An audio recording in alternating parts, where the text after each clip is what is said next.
Hello everyone, I am Dr. Sudarshan Ahir.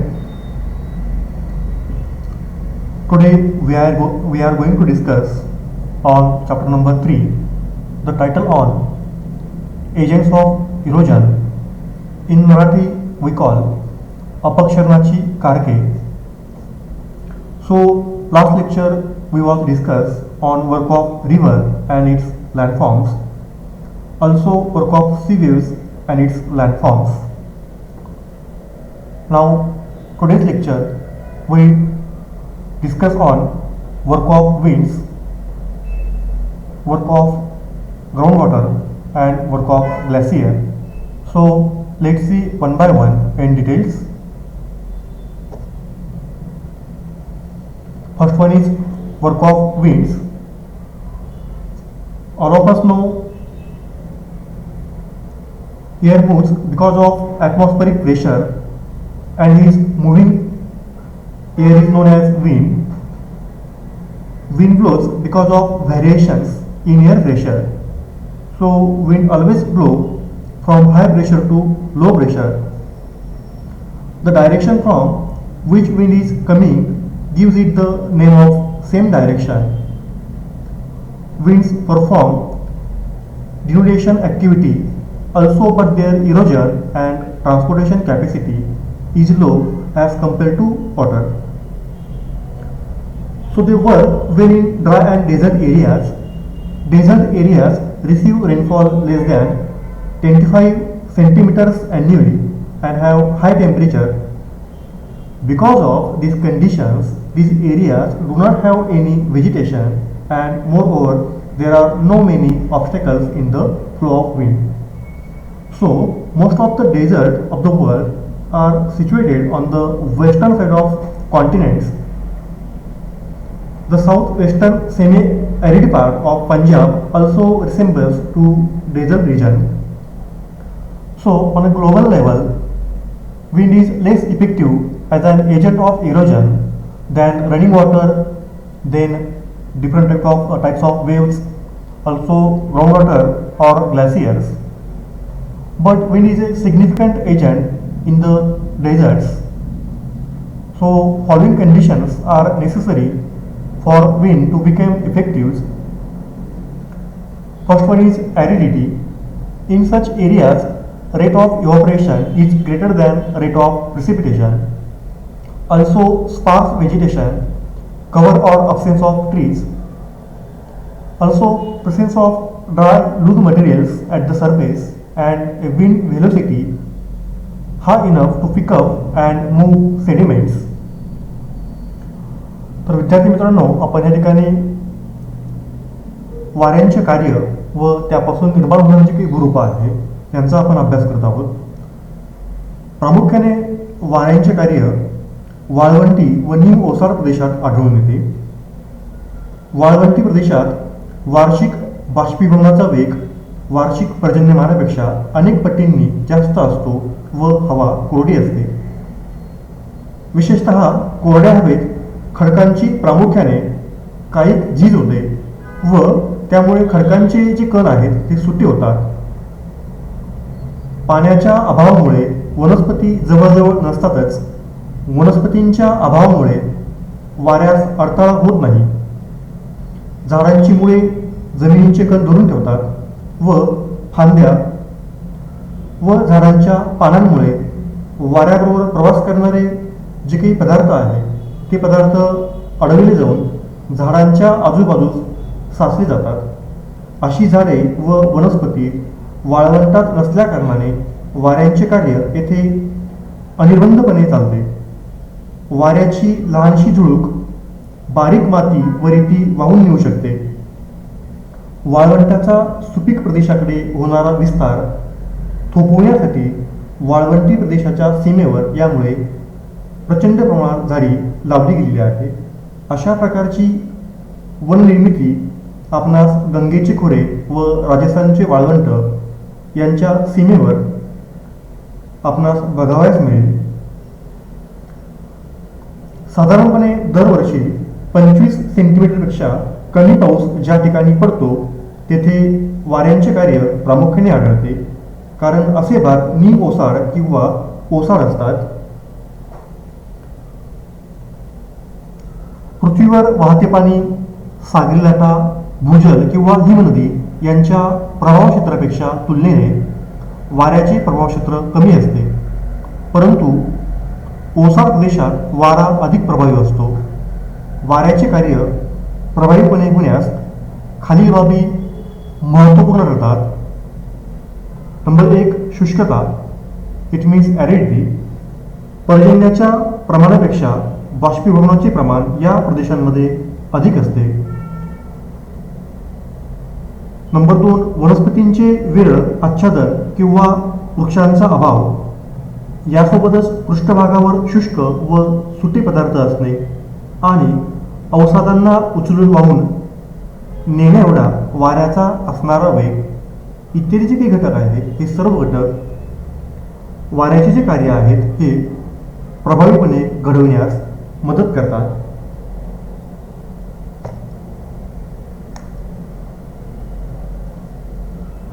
Major landform of work of winds.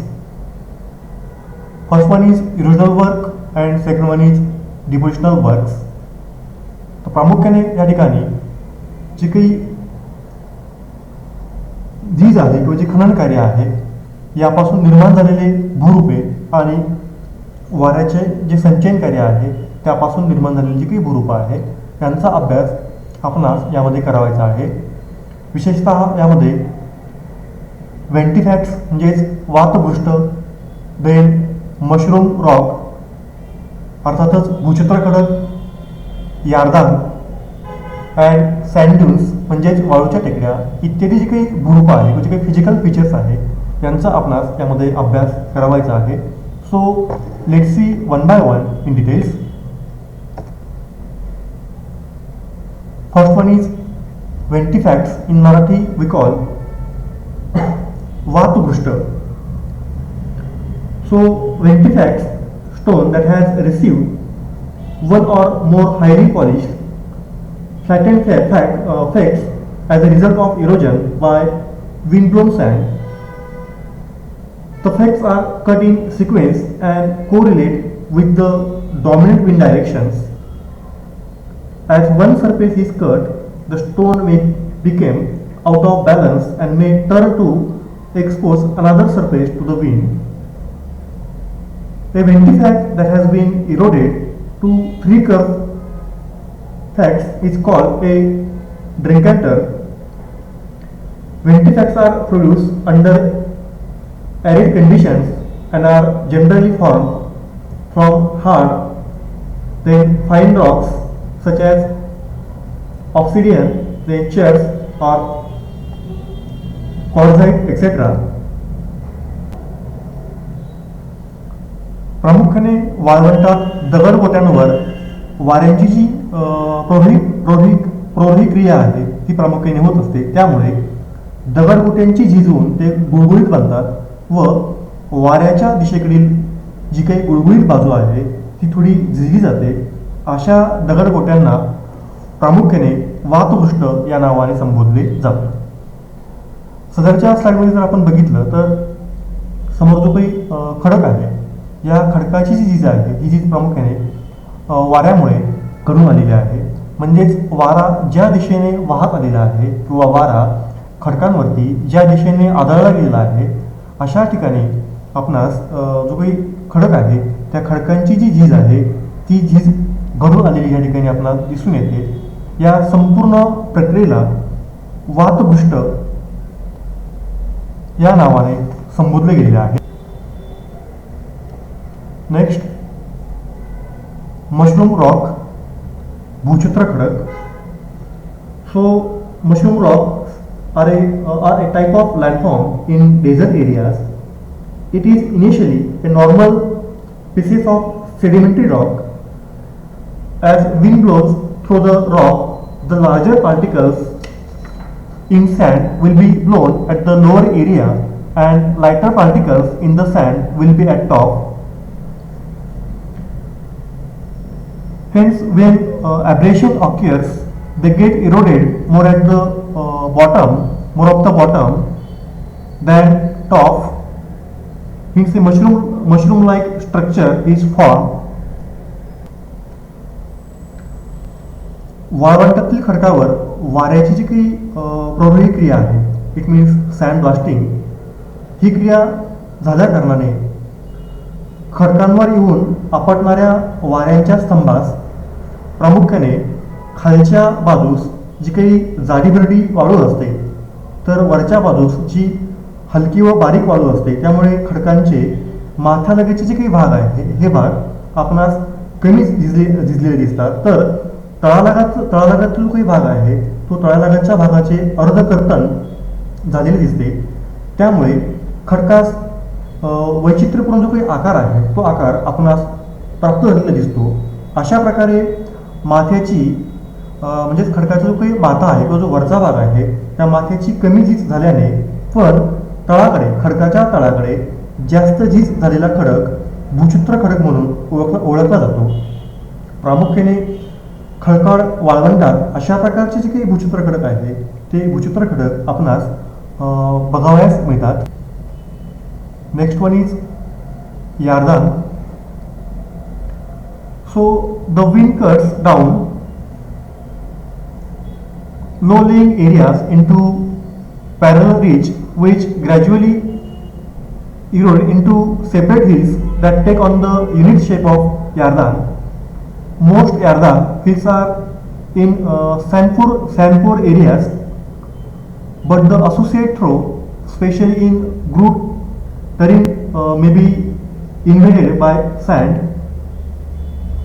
प्रामुख्याने समोरच्या स्लाइडमध्ये आपल्याला दिसत आहे की खडकांच्या जे काही जणू काही फासाळ्या आहेत, या फासाळ्यांना खऱ्या अर्थाने यार्दान या नावाने संबोधले गेलेले आहे. प्रामुख्याने वाळवंटी प्रदेशामध्ये पृष्ठभागावर आलेले जे खडक आहेत ते खडक वाऱ्याच्या दिशेला समांतर असल्यास यार्दान भूमी स्वरूप तयार होते. दोन समांतर कठीण खडकांच्या दरम्यान असलेला जो काही मृदू खडक आहे तो मृदू खडक झिजला जातो आणि कालांतराने कठीण खडकांची अनियमित परंतु अगदी कमी झीज होते व त्यांना फासाळ्यासारखे जे काही आकार आहे व जे काही रूप आहे ते रूप प्राप्त होते. कठीण खडकांच्या तळालगतच्या भागात थोडेसे अधकर्तन झालेले दृष्टीस पडते. मृदू खडकांची वाऱ्याच्या अपवहन व घर्षण क्रियेने झीज होऊन तेथे लांबलचक जे काही खळगे तयार होतात त्याच खळग्यांना प्रामुख्याने यार्दान या नावाने संबोधले गेले. सँड ड्यून्स अर्थातच वाळूच्या टेकड्या.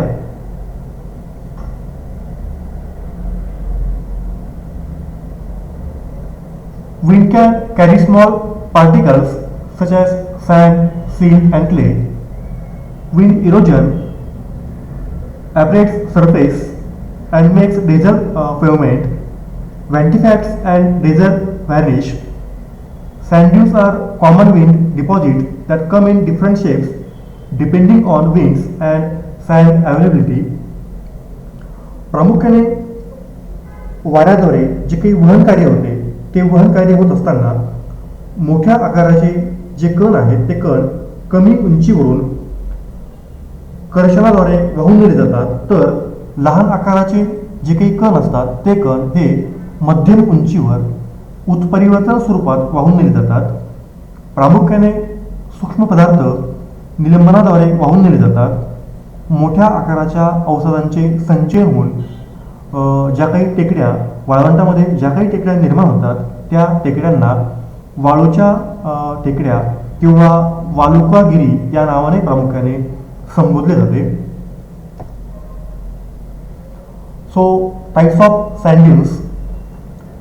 देर are two types of sand dunes. First one is barchan dunes अर्थातच बारखान टेकड्या.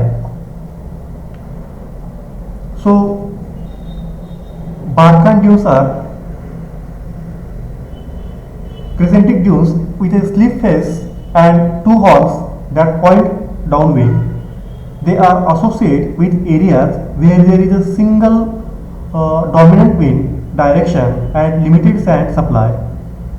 Barkans are the most simple type of sand dunes and were one of the first to be investigated.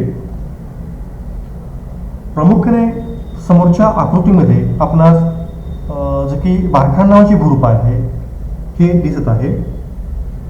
यामध्ये चंद्र पराकृती ज्या काही वाळूच्या टेकड्या आहेत त्या टेकड्यांना बारखान या नावाने संबोधले गेले आहे. वाऱ्याच्या दिशेस तिरकस अशी त्यांची वाढ होते. या टेकड्या प्रामुख्याने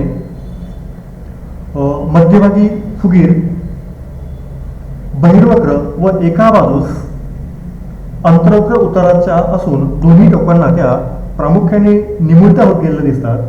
अशाच टोकांना प्रामुख्याने जी काही निमुळती टोकं आहे त्या टोकांना पुच्छ या नावाने प्रामुख्याने इट मीन्स हॉर्स या नावाने यांना संबोधले जाते किंवा ते संबोधले गेले.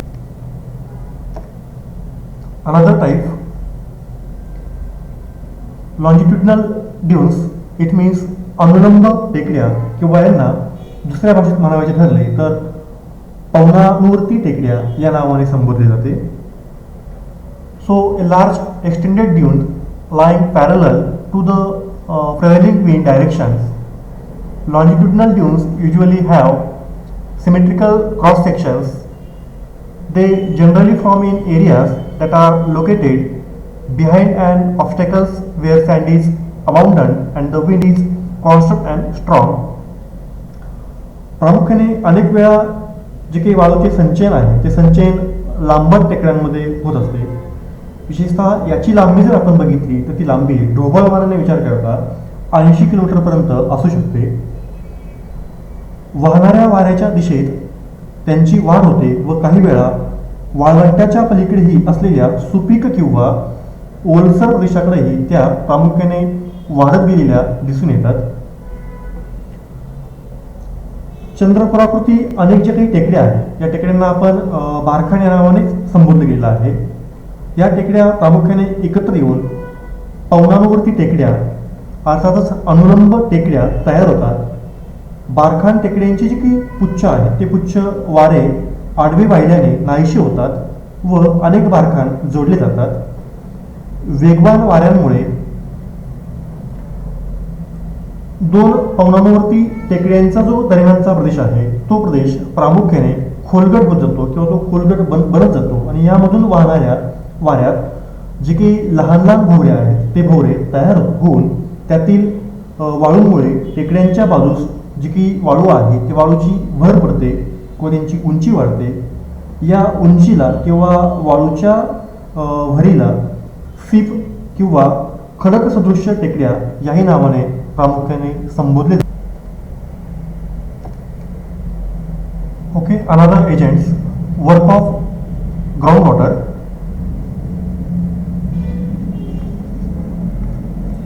भूजलाचे कार्य.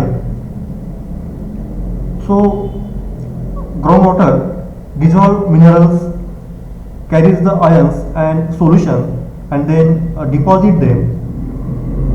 Groundwater erodes rock beneath the ground surface, especially carbonate rock.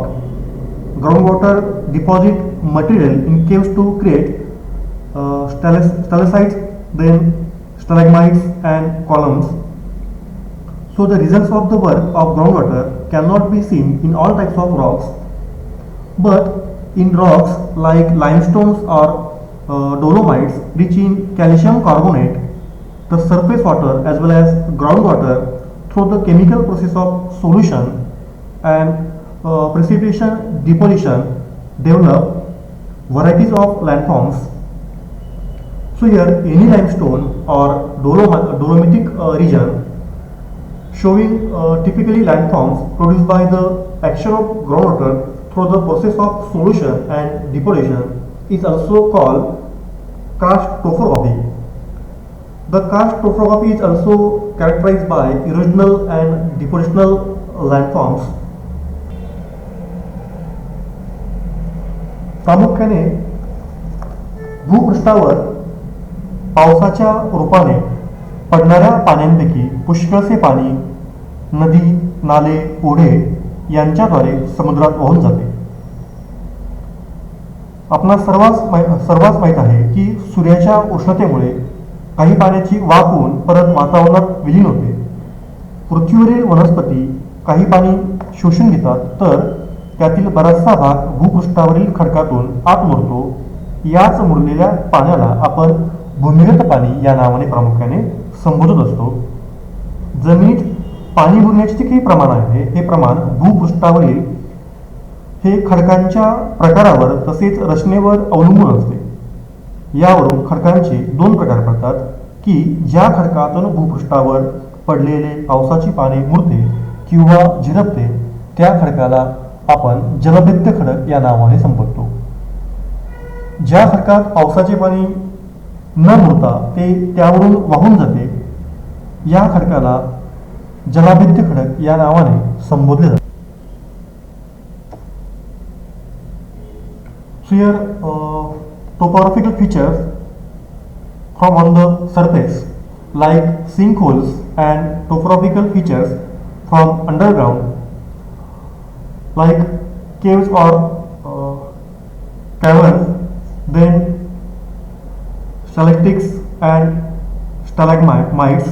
So let's see one by one in details. First one is sinkholes. In Marathi we call विलयन विवरे. Sinkholes. A sinkhole is surface depression in a region of limestone or chalk terrain.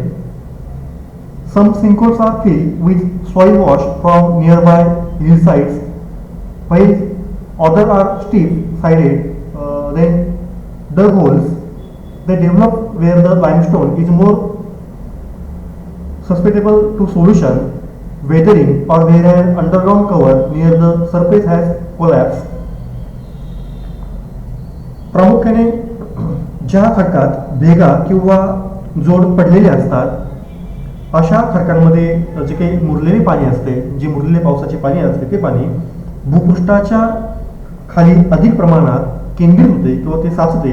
म्हणूनच भूजलामुळे निर्माण होणारी जी काही भूरूपं आहेत, ती भूरूपे विशेषतः भूपृष्ठाच्या खाली तयार होतात. ज्या प्रदेशात विशेषतः जिप्सम व चुनखडक यासारखे घटक पाण्यात विरघळू शकणारे खडक असतात, तेथे आम्ल जलामध्ये खडक विरघळतो. त्यातील भेगा प्रामुख्याने कालांतराने मोठ्या होतात. सतत होणाऱ्या द्रावण क्रियेमुळे या भागात भूपृष्ठांवर वर्तुळाकार जे काही खळगे आहे, ते खळगे तयार होतात. याच खळग्यांना प्रामुख्याने विलयन विवरे किंवा सिंक होल्स या नावाने संबोधले जाते. सदरच्या स्लाइडमध्ये आपणास अशा प्रकारचे जे काही सिंक होल्स आहे किंवा जे काही विलयन विवरे आहे, हे आपणास बघाव्यास मिळते. देन अनदर केव और cavern. In Marathi we call guha. So cave or cavern is the topographical features from underground landform. A cave or cavern is a natural void in the ground,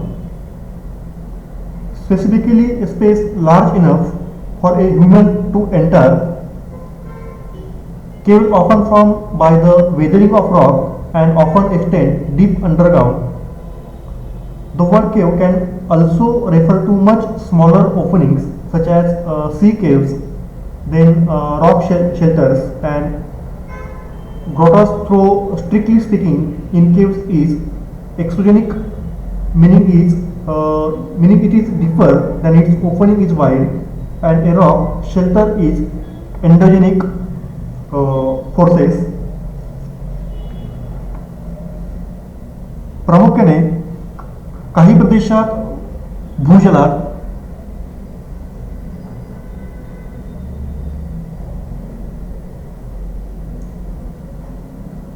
विरघळल्यामुळे त्यांच्या प्रवास मार्गाची जी काही जाळी आहे, ती जाळी तयार होते.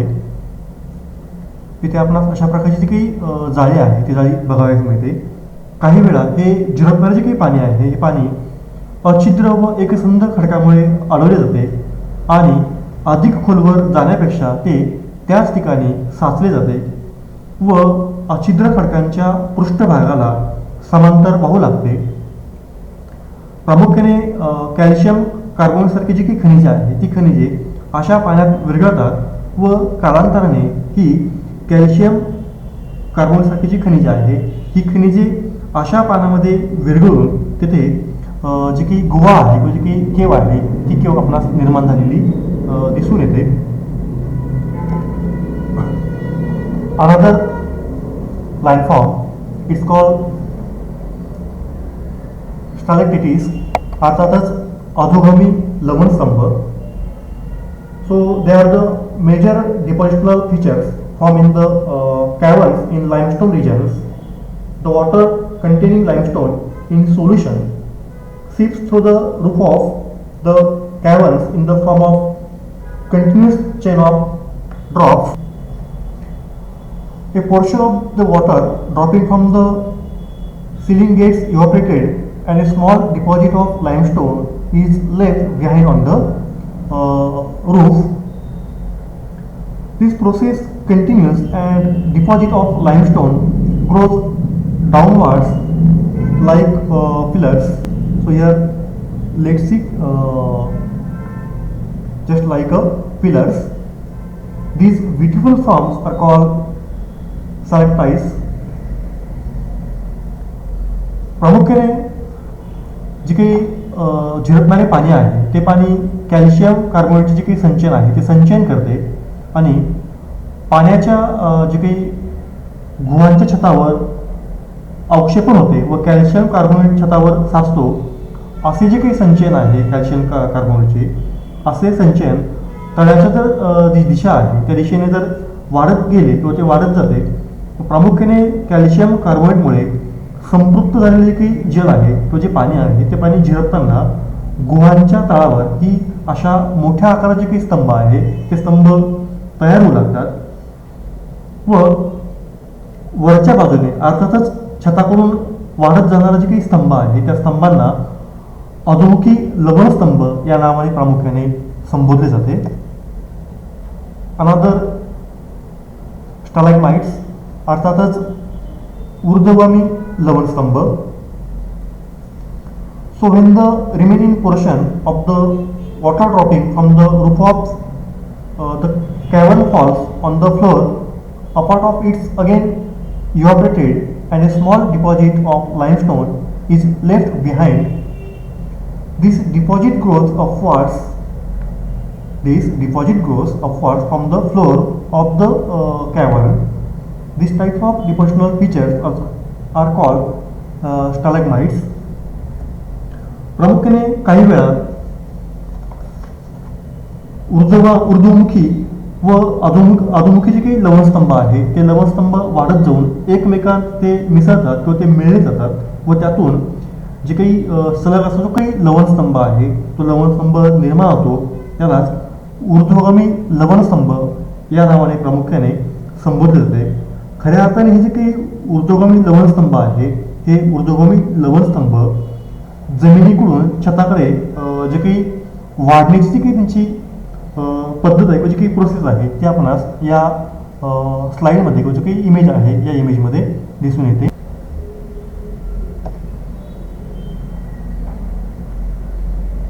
Another agents, it means work of glaciers.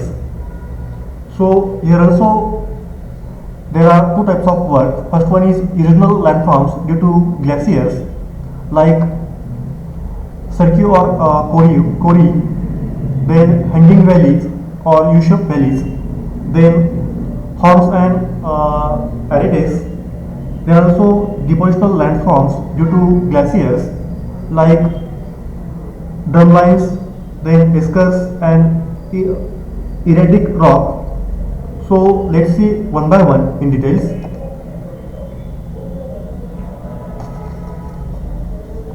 So work of glaciers.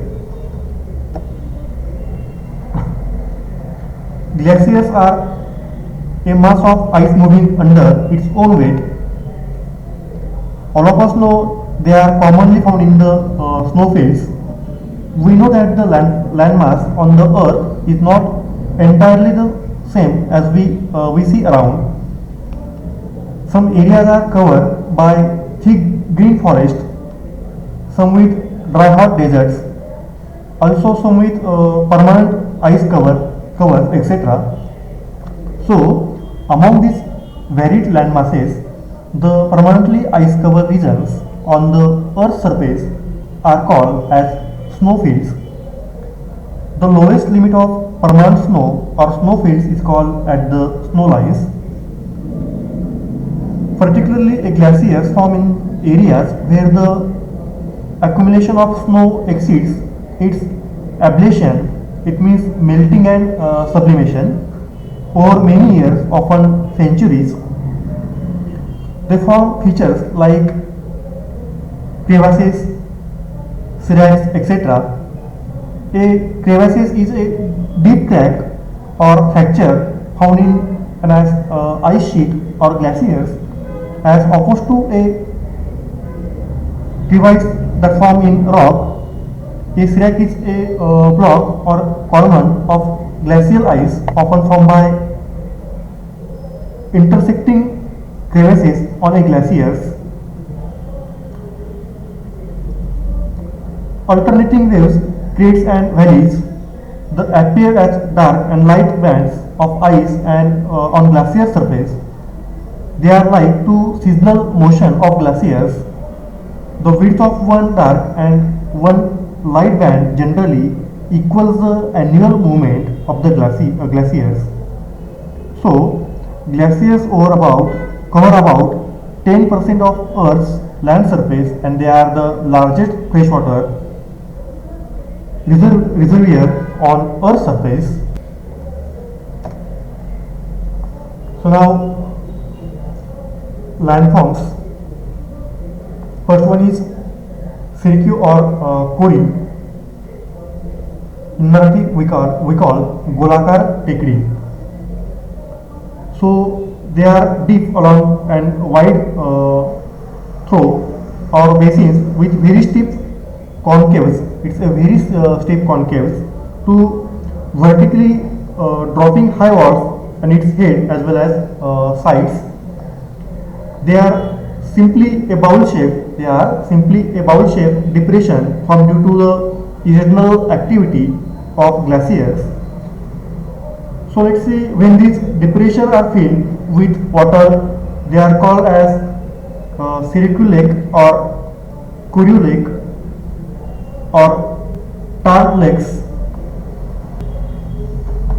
प्रामुख्याने हिमनदीच्या घर्षण कार्यात फक्त बर्फच भाग घेत नाही, तर वितळलेल्या बर्फाचे जे काही पाणी आहे ते पाणी हिमनदीबरोबर वाहत जाणारे जे काही खडकांचे लहान मोठे तुकडे आहेत, त्यासोबत मातीचे जे बारीक कण आहे, रेती आहे, इत्यादी जे काही पदार्थ आहेत ते पदार्थ घर्षण कार्यात मदत करतात. हे पदार्थ बहुधा हिमनदीमधील बर्फात रुतलेले असतात. बर्फात रुतलेले खडकांचे जे काही तुकडे आहेत ते तुकडे भूपृष्ठावर घासले जाऊन भूपृष्ठाची झीज करतात. यासोबतच भूपृष्ठावरील जे खडक आहेत हे खडक या प्रकारे घर्षणामुळे गुळगुळीत होतात. भूपृष्ठावर विदीर्ण झालेले जे काही खडकांचे भाग आहेत ते भाग बर्फाबरोबरच वाहत जाऊन त्या ठिकाणी जे काही खड्डे पडतात किंवा जे काही खड्डे निर्माण होतात, याच खड्ड्यांना आपण गोलाकार टेकडी या नावाने. Another landform, hanging valleys or U-shaped valleys, अर्थातच तरंगती दरी किंवा U आकाराची दरी. So hanging valley as well as U-shaped valley.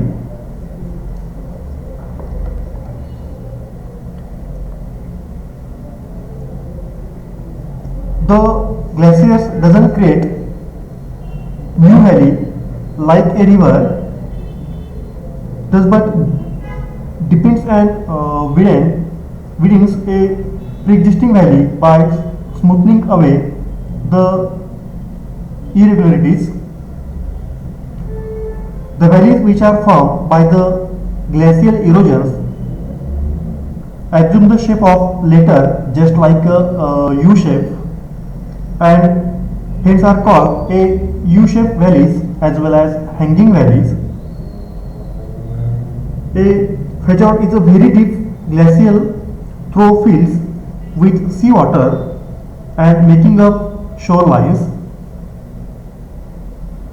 Is from where a glacier cuts just like a U-shaped valley by ice segregation and abrasion of the surrounding bedrock, and this valley gradually gets filled with the seawater, particularly forming mountainous nearby sea. प्रामुख्याने हिमक्षेत्रातून जे काही हिमनदी वाहत असतात त्या हिमनद्या वाहत असताना नदीने पूर्वी निर्माण केलेल्या दरीतून किंवा पर्वतातील जे काही मूळच्या दरीतून ती आपला मार्ग प्रस्थापित करत असते किंवा ती वाहत असते. नदीप्रमाणे हिमनदी आपल्या दरीची निर्मिती करीत नाही, तर नदीने तयार केलेल्या ज्या काही अरुंद अशा व्ही आकाराच्या दऱ्या असतात त्या दरीतून हिमनदी वाहत असताना त्या दरीच्या तळभागावरील किंवा जो काही नदीचा काठ आहे त्या काठांवर घर्षणाची जी क्रिया आहे ती क्रिया होऊन खडकांचे जे काही पृष्ठभाग आहे ते पृष्ठभाग झिजले जातात किंवा झिजतात. अशा रीतीने नदीच्या मूळच्या व्ही आकाराच्या दरीमध्ये बदल होऊन किंवा परिवर्तन करून त्या दरीला जो काही इंग्रजी यू आकाराचा आकार आहे जो काही यू शेप आहे तो यू शेप निर्माण होतो. अशाच यू शेपला किंवा यू आकाराला किंवा यू अक्षराच्या आकार तिथे प्राप्त होतो. या विशिष्ट आकारावरून हिमनदीच्या या दरीला यू आकाराची दरी किंवा तरंगती दरी या नावाने यांना संबोधले जाते. या दऱ्या अर्थातच ही जी काही यू आकाराची दरी आहे ही यू आकाराची दरी खोल असून त्याचा जो काही तळभाग आहे खालच्या बाजूचा जो काही तळभाग आहे तो तळभाग प्रामुख्याने रुंद असतो. तसेच या दराचे जे काही कडा आहे या कडा आपणाला अत्यंत शीघ्र स्वरूपाच्या किंवा शीघ्र उताराच्या दिसून येतात. मग यांचं जे काही संपूर्ण स्ट्रक्चर आहे किंवा जो काही शेप आहे यावरून यांना यू शेप व्हॅली किंवा हँगिंग व्हॅली अर्थातच तरंगती दरी किंवा यू आकाराची दरी या नावाने यांना. Next, horns and aretes. In Marathi we call शुकफूट. So here look at the image carefully.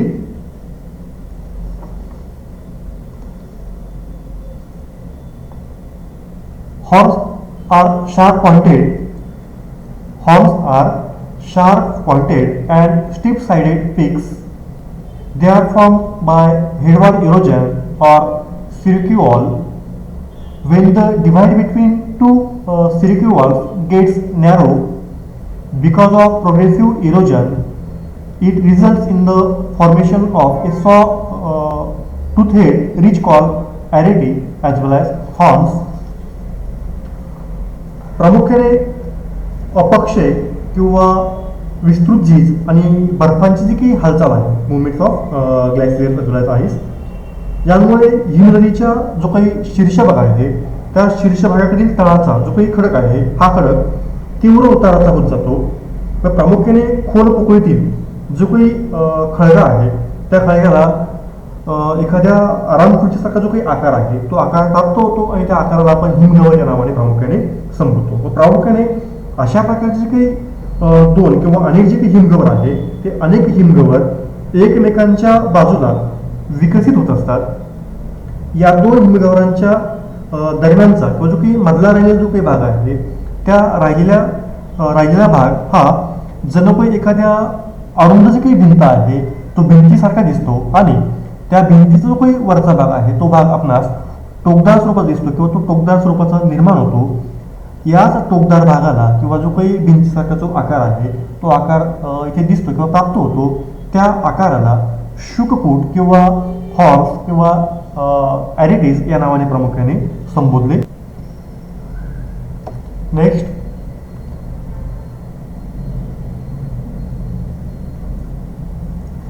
Depositional landforms due to glaciers. जे काही हिमनद्या आहेत त्या हिमनद्यांच्या संचयन कार्यातून निर्माण झालेले जे काही भूरूप आहे ते भूरूप आपणास बघावायचे आहे. त्यातला नंबर 1 आहे drumlins. In Marathi we call हिमोगिरी. So let's see carefully in this diagram. Drumlins are elongated like oval shape, or say teardrop hills of rock, sand and gravels. A drumlin is by and large made up of glacial drift from underneath in ice sheet or moving glaciers and oriented in the direction of ice flow. There are no strict specifications with the respect to the size of drumlin, but they tend to be up to a few kilometers, up to 10 kilometers long and up to 50 meters in relief. Drumlin glaciers develop in the form of clusters apparently close to the terminus of glaciers. The mechanisms of formation are though disputed. They seemingly have significant significant interpretive values for rate and direction of glacial movement. Drumlins are usually found in wide-ranging lowland regions with their long axes approximately parallel to the path of glacial flow. Thus they are observed in a multitude of shapes. The glacier side is always steep and high, while the lee side is tapered and smooth midly in the direction of ice movements. प्रामुख्याने हिमनदी सरोवर खडकांचे जे काही लहान लहान तुकडे आहेत किंवा जे काही मातीचे जे कण आहेत ते कण किंवा इत्यादी सर्व जे काही पदार्थ आहेत ते पदार्थ वाहून येतात. यांच्या संचयनाने लहान लहान आकारांचे जे काही टेकड्या आहेत त्या टेकड्यांची प्रामुख्याने इथे निर्मिती होत असते. या टेकड्यांना खऱ्या अर्थाने ड्रमलिन किंवा हिमोगिरी या नावाने संबोधले जाते. तर प्रामुख्याने एखादी जी काही नाव आहे ती नाव उलटी टाकल्यास त्याचा जो काही आकार प्राप्त होतो किंवा जो शेप तयार होतो त्या आकाराला किंवा त्या शेपला जे काही शेपच्या ज्या आकाराच्या काही टेकड्या आहेत त्या टेकड्यांचा आकार जणू त्या पद्धतीने निर्माण होतो किंवा तयार होतो.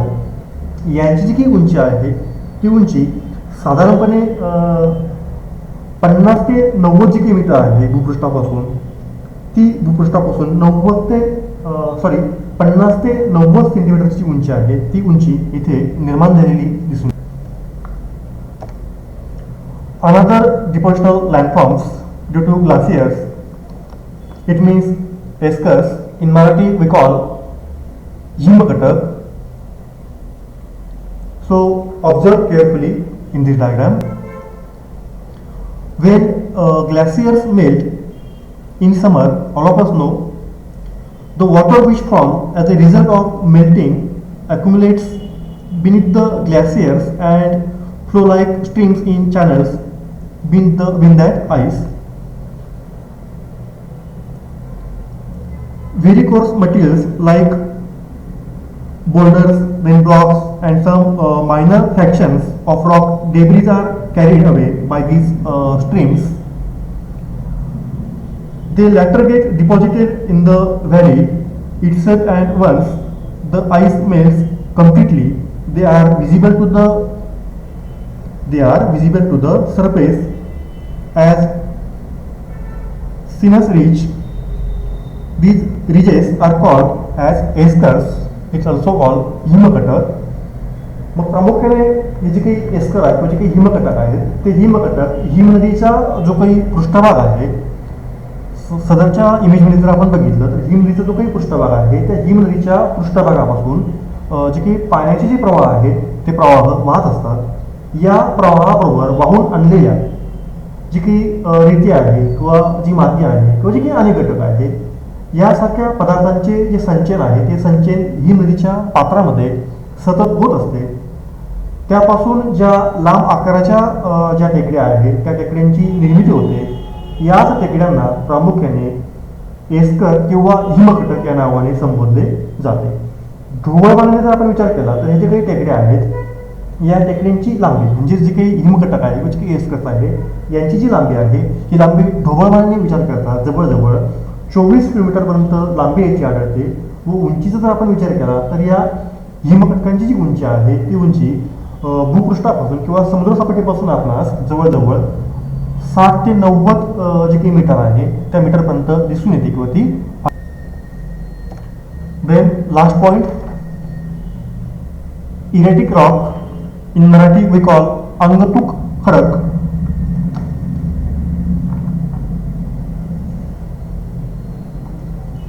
See carefully.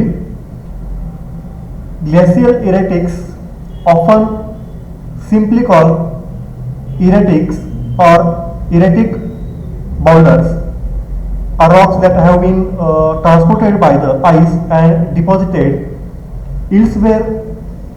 The type of rock is also called lithology. That the glacial erratic is made from a different to the lithology of the bedrock where the erratic is deposited.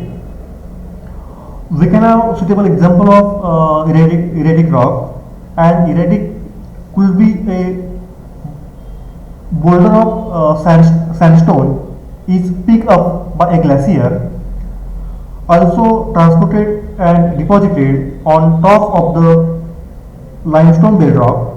Some erratics are useful to scientists because they are of a distinctive rock type, which means that their source outcrop can be identified and located. Glacial erratics are therefore useful in reconstruction past glaciers, flow directions, the timing of glaciers retreat, and even the type of glacier flow. प्रामुख्याने जे काही इरॅटिक rock किंवा जो काही अंगतूक जो खडक आहे तो खडक या ठिकाणी आपणास या इमेजमध्ये दिसत आहे. विशेषतः जी काही हिमनदी आहे त्या हिमनदीच्या प्रभाव क्षेत्रात किंवा तिच्या वहन कार्यामध्ये स्थानिक खडकांपेक्षा जे काही भिन्न स्वरूपाचा किंवा निराळ्या स्वरूपाचा जो खडक आहे तो खडक आढळतो. हा खडक प्रामुख्याने स्थानिक प्रदेशातील नसून तो हिमनदीद्वारे किंवा हिमनदीचं जे काही वहन कार्य आहे त्या हिमनदीच्या वहनाद्वारे दूरवरच्या प्रदेशातून वाहून आणलेला दिसतो किंवा वाहून आणलेला तो असतो. त्यास अंगतूक खडक या नावाने प्रामुख्याने संबोधले जाते. असे जे काही अंगतूक खडक आहे ते खडक उच्च अक्षवृत्तीय जे काही हिमाचली प्रदेश आहे त्या प्रदेशामध्ये आपणास बघावेस मिळतात. प्रामुख्याने हिमनदीने जी काही झीज केली आहे किंवा त्या झीज केल्यामुळे तयार झालेले जे काही अवसाद आहे ते अवसाद तिच्या वहन कार्यामुळे किंवा वहनादरम्यान नदीच्या काठाकडे किंवा हिमनदीच्या मार्गात संचयित होतात. याच अवसादास आपण हिमोड याही नावाने किंवा हिमोड असेही संबोधतो.